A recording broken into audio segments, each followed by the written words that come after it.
Hello everyone. In this video, something very important about using chess engines. Now, first thing first, Stockfish 15 is the best one. I have a video and a link about how to install and use with a chess base, lead chess, or a free software like Arena. Now, this being said, what do you do when you have Stockfish, right? Obviously, you can go at your own games and see what would be the best move. So here in this position, Stockfish 15 says Rook G8 is the best move for black, or you could try Bishop G5, and the third best move is Queen F6. Very powerful, you can analyze and see what you or your opponent missed. That's well known. What can you do next with Stockfish?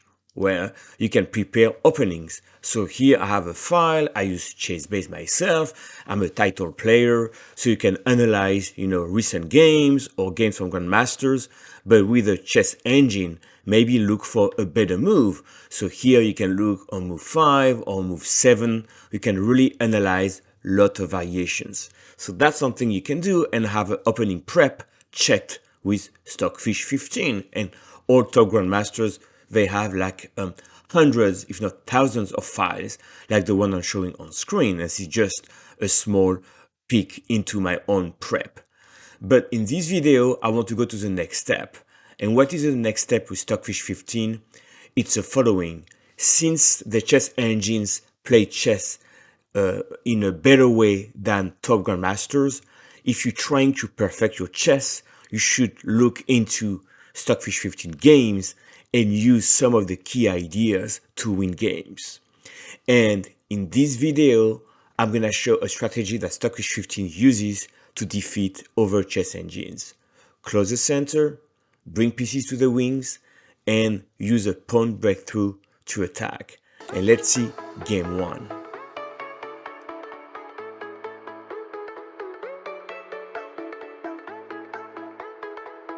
This video, we're gonna see Stockfish play with the black pieces. He's playing against Komodo, and that's a Nimzo defense.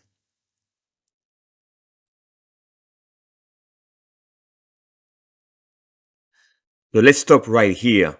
We can see no pawns, no pieces exchanged. And now, first step, e5. Obviously, that's interesting because you could threaten e takes d4 and you taking control of the center. Now, very important, while e takes d4 could be interesting, then white will recapture. So instead, e4 is played, locking down the center. d5, same idea, trying to get the center locked down.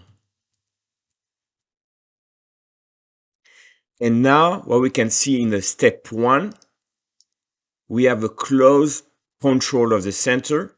These pawns cannot advance, so white could potentially attack here, but black is gonna try to develop some play on the king side.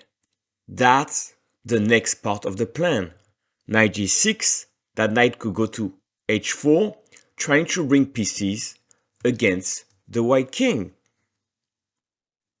Now logically, white can advance and try to attack, something like that, but that's too slow. And what is the next move? g5. Now, in all textbooks, if you have a king here, it could be dangerous to push your pawns in front of your king. But remember, the center is closed and secured, and now the play is gonna be against the king. And here, the step number 3, g4, a pawn push to break through the king side. Now white takes, h5, we're happy to give a pawn because we have an attack.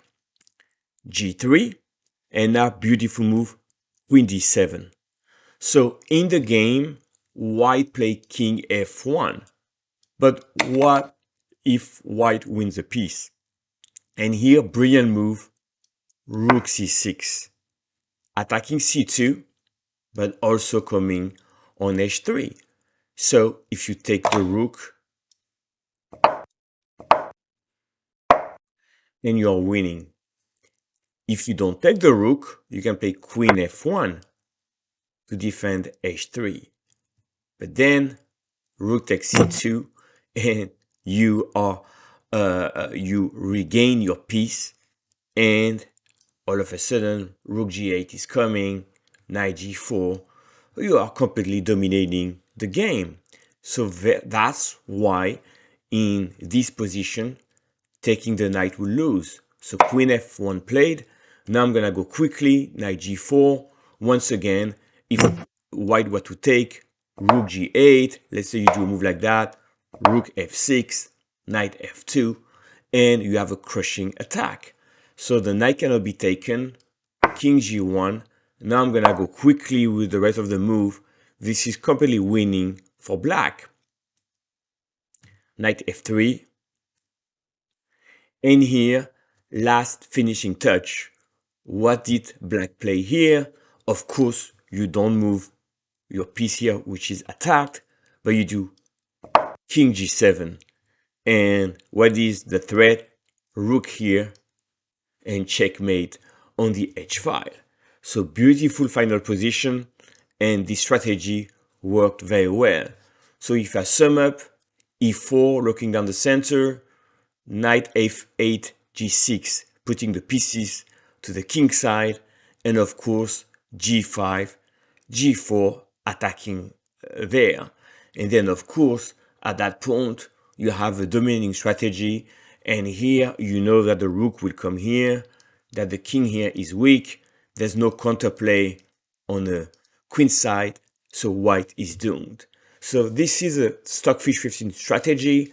It's not about looking 15 moves ahead. It's about really a superior understanding of the position, looking down the center, bringing the pieces where the action would be, and the breakthrough with the pawns will give you a winning attack. So there's no luck in this strategy, simply something that you can reuse. And if you're interested, please drop a like and a comment.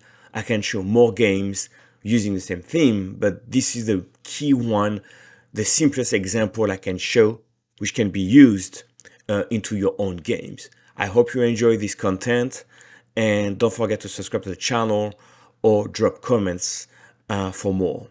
Thank you very much.